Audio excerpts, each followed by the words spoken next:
El Señor les bendiga, hermanos. Vamos a abrir nuestras escrituras al Evangelio según San Mateo en el capítulo 22. Y vamos a leer desde el verso 15 hasta el verso 22. Dad al César lo que es del César y a Dios lo que es de Dios. San Mateo 22, verso 15. Dice, hermanos, en la palabra de Dios: entonces se fueron los fariseos y consultaron cómo sorprenderle en alguna palabra, y le enviaron los discípulos de ellos con los herodianos, diciendo: Maestro, sabemos que eres amante de la verdad y que enseñas con verdad el camino de Dios, y que no te cuidas de nadie, porque no miras la apariencia de los hombres. Dinos, pues, ¿qué te parece? ¿Es lícito dar tributo a César o no? Pero Jesús, conociendo la malicia de ellos, les dijo: ¿por qué me tentáis, hipócritas? Mostradme la moneda del tributo. Y ellos presentaron un denario. Entonces les dijo: ¿de quién es esta imagen y la inscripción? Le dijeron: de César. Y les dijo: dad pues a César lo que es de César y a Dios lo que es de Dios. Oyendo esto, se maravillaron y dejándole se fueron. Pueden sentarse, hermanos. Desde que el Señor Jesús iniciara su ministerio en la boda de Caná, en aquel célebre primer milagro de convertir el agua en vino, los fariseos, saduceos, sacerdotes y escribas, es decir, todo aquel grupo religioso que dominaba la vida religiosa en Israel, le persiguió para tratar de destruir aquel camino que llevaba, en el que continuamente ganaba más y más adeptos. Jesús fascinaba a las multitudes con su mensaje, y la gente le seguía gustosa porque su mensaje traía esperanza a sus vidas. Pero al mismo tiempo que ganaba multitudes que le seguían, también amenazaba el negocio religioso que aquel grupo había emprendido y del cual se beneficiaban ricamente. Quiere decir entonces que, sintiéndose amenazados, ese grupo religioso, como bien dice en el primer versículo que leímos, y consultaron cómo sorprenderle en alguna palabra. Es decir, se organizaron y buscaban la forma continuamente de hacer caer a Jesús en un error que le significara el abandono de aquellas multitudes, que le significara un problema que entorpeciera su ministerio con las masas que le seguían en aquellos días.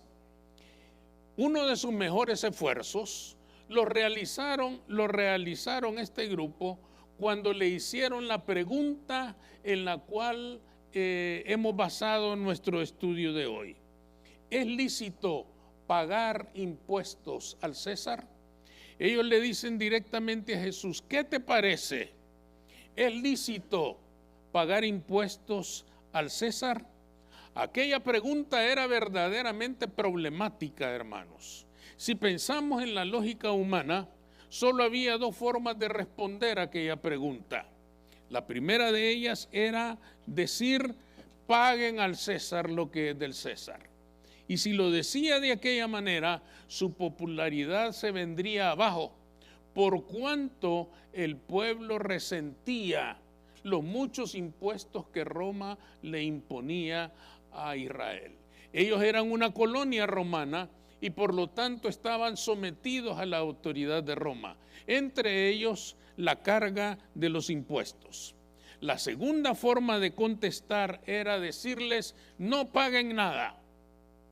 Si hacían esto, entonces Roma se sentiría amenazada, desafiada en su poder imperial, y seguirían al Señor y probablemente lo apresarían o quizá hasta le quitarían la vida, lo cual era verdaderamente arruinar el plan de Dios, porque el Señor iba a morir, pero iba a morir en la cruz del Calvario. Si Roma le quitaba la vida, todo se habría venido abajo. El plan de redimir a la raza humana habría fracasado. El Señor entonces tenía que darles una respuesta, pero una respuesta magistral, una respuesta magnífica, una respuesta que les enseñara verdades importantes para las vidas de aquellos que estaban tratando de hacerlo fracasar. ¿Qué les contestó Jesús a estas personas? Lo primero que les dijo es inútil que me tienten de esta manera. Dice literalmente, hermanos, en las palabras de Jesús, ¿por qué me tentáis, hipócritas? ¿En qué sentido, hermanos, Jesús se sintió tentado con aquella pregunta?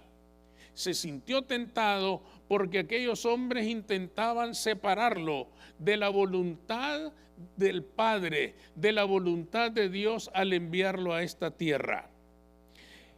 Se sentía tentado porque al pretender involucrarlo en un conflicto terrenal contra el Imperio Romano, se perdía toda la esencia, se perdía todo el propósito, se perdía toda la razón por la cual Jesús había nacido en esta tierra. Él no había venido para iniciar ninguna revuelta, ninguna confrontación de carácter político contra ningún poder terrenal.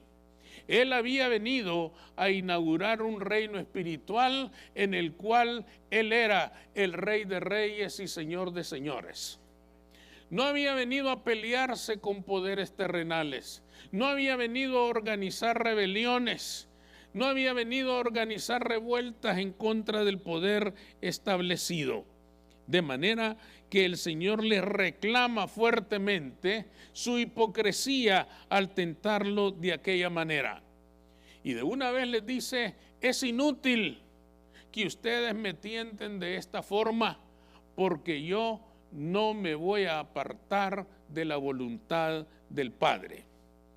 Les estaba exponiendo entonces, hermanos, que era inútil lo que ellos hacían, porque Él iba a permanecer en la tarea, en el propósito, en la labor para el cual el Padre lo había enviado a nacer en esta tierra, redimir a la raza humana a través de su sacrificio en la cruz del Calvario. Es importante para nosotros esta parte del pasaje porque nos ayuda a entender qué es la tentación. Cuando nosotros, hermanos, por lo general, pensamos en la tentación, cuando nos ocupamos de este concepto de la tentación, inmediatamente nosotros pensamos en un pecado horrible, oscuro, un pecado verdaderamente espantoso. Pensamos en una cosa fea, en una cosa mala, en una cosa perversa.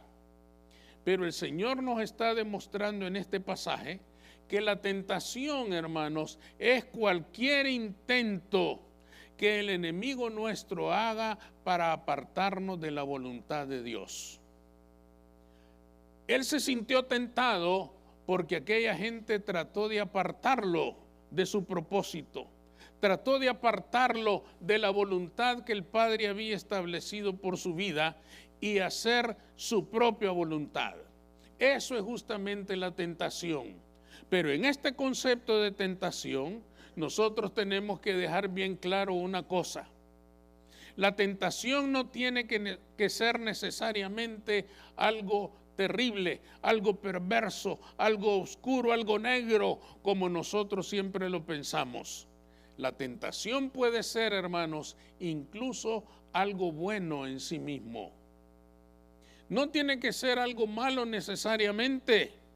Acuérdense que cuando el Señor Jesús fue llevado por el Espíritu Santo al desierto para ser tentado por el diablo, la primera tentación vino a su vida porque tuvo hambre. Dice el mismo Evangelio de Mateo en el capítulo 2, que él había ayunado 40 días y tuvo hambre. Y ahí nació su primera tentación. Cuando él tuvo hambre, se apareció el tentador y le dijo: si eres el Hijo de Dios, convierte estas piedras en pan. Él lo podía hacer, pero si él hubiera hecho eso, hermanos, si hubiera apartado de la voluntad de Dios, que no era venir a exhibir su poder, que no era venir a usar su poder para satisfacer su hambre o su apetito, él había sido enviado para otra cosa más superior y no cayó en aquella tentación. Al contrario, le dijo al diablo: escrito está, no solo de pan vivirá el hombre, sino de toda palabra que sale de la boca de Dios. Es decir, no logró apartarlo de la voluntad de Dios. Entonces volvamos con nosotros. Hoy en día, hermanos, la tentación puede llegar a nosotros a través de cosas malas y también a través de cosas buenas. Hoy en día, este día, por ejemplo, que amaneció con tanto frío, es una tentación que nosotros digamos: mucho frío, me quedo a dormir y voy el otro domingo a la iglesia. Y dormir no es malo, descansar no es malo, incluso nos lo merecemos. Después de una semana de trabajo, ¿por qué no merecemos el descanso? Sin embargo, la voluntad de Dios dice: no dejando de congregarse como algunos tienen por costumbre. Por lo tanto, aún el descanso, que no es malo en sí mismo, nos está apartando de la voluntad de Dios. Cosas buenas nos pueden apartar de la voluntad de Dios. Imagínense, al Señor su primera tentación le llegó por causa del hambre. Nosotros somos tentados cada 2 horas. Pero qué bueno que el hambre no es pecado. Pero ceder a la tentación, entonces es que nace el pecado. El Señor nos está diciendo entonces en este pasaje que nosotros, como Él lo hizo, debemos resistir la tentación. Debemos resistir la tentación, venga de donde venga, sea buena o sea mala, para no apartarnos de la voluntad de Dios. De eso se trata este asunto. De que sea de donde venga la tentación, sea de la naturaleza que sea, el creyente tiene que aprender a resistirla, porque no se puede apartar de la voluntad, del camino, de la senda, de la ruta que Dios le ha trazado para su vida. De manera, hermanos, que nosotros, al igual que el Señor, debemos aprender a resistir la tentación. Porque cada vez que resistimos la tentación, el nombre de Cristo es glorificado. En segundo lugar, les dijo que cada uno debía recibir lo que le correspondía. El Señor, hermanos, ante aquella pregunta, pidió una moneda e hizo una pregunta: ¿de quién es la imagen que está en la moneda? Y ellos mismos contestaron: de César. Fijémonos bien, hermanos, que aquella moneda probablemente no era de ningún metal valioso, quizá no era de oro ni de plata, quizá fuera de cobre. Pero lo que le daba valor era la imagen de César y la inscripción que tenía ahí, que decía que aquello había sido mandado por César. Por eso tenía valor, por la imagen de César en esa moneda. Por eso era valiosa, no era valiosa en sí mismo, sino por la imagen del César. Sin esa imagen, aquella moneda probablemente no valía nada. El Señor estaba destacando, hermanos, que César tenía autoridad, tenía dominio, tenía soberanía, y de manera indirecta les estaba diciendo, si esa moneda es del César, entréguensela. Quiere decir, hermanos, que de una manera muy suave les estaba diciendo, si la moneda es del César, páguensela, porque si no van a tener problemas. Dad al César lo que es del César y a Dios lo que es de Dios. Quiere decir que ella resolvió la primera parte de aquella pregunta. Lo que es del César hay que entregárselo a él porque le pertenece. Pero nos deja un segundo problema. Si la moneda era del César y había que dársela a él, el Señor dijo, da al César lo que es del César y a Dios lo que es de Dios. La moneda era del César y a Dios, ¿qué le correspondía? ¿Qué le tocaba a Dios? Solo había una moneda y le pertenecía al César. Entonces, ¿qué es lo que había que darle a Dios? Para solucionar esta segunda parte, hermanos, de la pregunta, tenemos que revisar lo que significa la palabra imagen que el Señor mencionó. ¿De quién es la imagen que está en la moneda? Cuando Él pregunta por la imagen, usa una palabra que es exactamente la misma que aparece en Génesis 1:26, cuando el consejo trinitario, Padre, Hijo y el Espíritu Santo dicen, hagamos al hombre a nuestra imagen y semejanza. Es la misma palabra, imagen. ¿Qué quería decir imagen? ¿Qué significa esa palabra imagen que el Señor usó en esta escritura? Quería decir, hermanos, que el hombre había sido hecho a la imagen de Dios. La imagen era un sello que se imprimía en las monedas, así como el sello de César hacía que le perteneciera a él. El Señor estaba diciendo, el sello que está en la moneda es de César, páguensela. Pero el sello que está en ustedes es el de Dios. Por lo tanto, sus vidas son de Él. En vez, hermanos, de entrar en problemas y en dificultades, el Señor usó aquella pregunta tan malintencionada para predicarles a aquellas personas un tremendo mensaje evangelístico.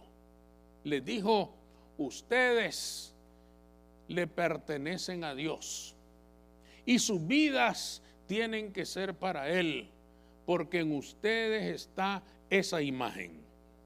Este mensaje, hermanos, impactó tanto a esta gente que en el último verso que leímos, 22, dice, oyendo esto, se maravillaron y dejándole se fueron. Es decir, hermanos, aquella verdad a quien en realidad derribó fue a ellos. A ellos les demostró que estaban equivocados, ocupándose de cómo destruir el ministerio de Jesús. Al contrario, debían dar gracias por ese ministerio, porque solo en Cristo Jesús iban a tener salvación. ¿Qué quiere decir esto para nosotros hoy en día? Quiere decir, hermanos, que nosotros en este nuevo año tenemos que recordar que en nosotros está la imagen de Cristo Jesús. En nosotros no está la imagen de ningún gobernante terrenal, aunque tenemos que estar sujetos a las leyes terrenales. Esto no quiere decir que nuestra vida dependa de ningún líder terrenal. El sello que hay en nuestra vida es el de Cristo Jesús y por lo tanto nuestras vidas le pertenecen a Él. Su imagen está en nosotros y por lo tanto Él tiene en nuestra vida autoridad, majestad, soberanía. Él es nuestro Señor y Salvador. Y cada vez que resistimos la tentación, estamos reconociendo y afirmando que solo en Cristo Jesús tenemos bendición. Que este nuevo año sea un año en el cual luchemos denodadamente para que no nos venza la tentación. que la resistamos, porque tenemos la imagen de Dios en nuestras vidas y nuestras vidas son como monedas que le pertenecen a Él. Amén. El Señor le bendiga.